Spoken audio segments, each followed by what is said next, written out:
गेहूं में चौथी सिंचाई पर रखें कुछ महत्वपूर्ण बातों का ध्यान। साथियों, मैं आपका अपना दोस्त हेमंत कुशवाहा अपने एक और नई वीडियो में स्वागत करता हूं। साथियों, गेहूं की फसल का वीडियो देखने के लिए मेरे चैनल को सब्सक्राइब कीजिए। मेरे चैनल का नाम है सच्चा साथी मेरा किसान। साथियों, मैं आपको बताऊं कि हमारे गेहूं की बालियां लंबी और मोटी निकली हुई हैं, क्योंकि हमने इसमें NPK 19 का स्प्रे किया था, 052 का किया था, साथ में इसके बोरोन मिलाया था। तो इसकी बालियां काफ़ी शानदार निकली हुई हैं। अब मैं आपको बताऊं कि हमारे को यदि गेहूं की फसल का पूरा उत्पादन लेना है तो हमारे को कुछ महत्वपूर्ण बातों का ध्यान रखना होगा। वो बात है मैं आपको बताता हूं। क्योंकि एक पहली बात कि जब हम अपने गेहूं में आखिरी सिंचाई करें तो ये ध्यान रखें कि गेहूं की बालियों में वजन नहीं आना चाहिए, यानी गेहूं निकल कर तैयार होना चाहिए, उसके बाद सिंचाई करनी चाहिए। दूसरी बात मैं आपको बताऊं कि जब हम सिंचाई करें उस टाइम पे हवा नहीं चलनी चाहिए। यदि हवा चलती है तो इससे गेहूं गिरने से कोई नहीं रोक सकता।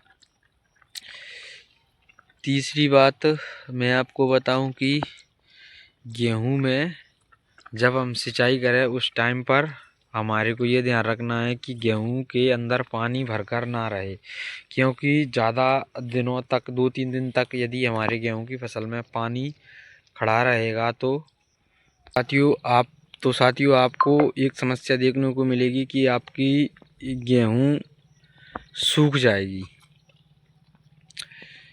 यानी गेहूं सूखने का कारण मैं आपको बताता हूं कि साथियों, ये क्या है कि गेहूं की उम्र ज़्यादा हो जाती है तो इस टाइम पे क्या है कि गेहूं की जड़ें विकास नहीं करती, बल्कि वो जो पहल की जड़ें निकली हुई रहती हैं उन्हीं से अपना भोजन वो ज़मीन से उठाती रहती हैं।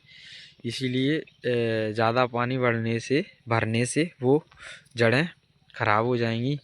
इसलिए हमारे को ध्यान रखना है कि गेहूं के अंदर पानी भरकर ना रहे। और मैं आपको कुछ जानकारियाँ और दे दूं कि मैं बताता हूं, हमने भी अपने खेत में थोड़ी गलती कर दी। क्योंकि जब हम सिंचाई कर रहे थे उस टाइम पर थोड़े हमारे खूंट पर पानी भरकर रह गया, तो उसके कारण हमारा भी गेहूं देखो गिर पड़ा है। मैं आपको अपनी वीडियो के माध्यम से बचाऊं, ये सबसे बड़ा कारण है गेहूं गिरने का कि गेहूं के अंदर पानी भरकर नहीं रहना चाहिए। साथियों, हमारा गेहूं वैसे तो बहुत बेस्ट खड़ा हुआ है, इसकी काफ़ी शानदार बाली खड़ी हुई है अन्य किसानों की अपेक्षा, लेकिन इसमें कहीं कहीं पर ज़्यादा तो नहीं गिरी, पर कहीं कहीं पर इसमें गेहूं गिर पड़ा है। मैं आपको बताऊं,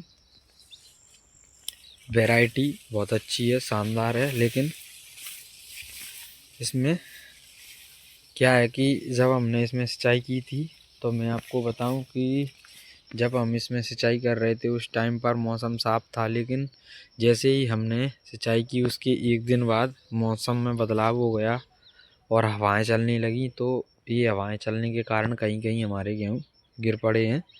तो ज़्यादा तो नहीं गिरे, थोड़े ही गिरे हैं। तो ठीक है, उसमें नुकसान तो होगा पर एडजस्ट हो जाएगा। अब मैं आपको बताऊं, इसकी बालियां देखिए आप कितनी मोटी और शानदार है। किसान साथियों, मुझे लग रहा है कि ये 35+ का उत्पादन देगी 1 एकड़ में, मेरा अनुमान है। क्योंकि मैं 10 साल से गेहूं की खेती एवं धान की खेती एवं मूंग की खेती करता आ रहा हूं, तो मेरा ये अनुभव है कि मेरे हिसाब से 1 बीघे में इसको 35 मन प्लस निकलना चाहिए। क्योंकि हम और बार करते थे उससे अभी ये बेस्ट खड़ी हुई है।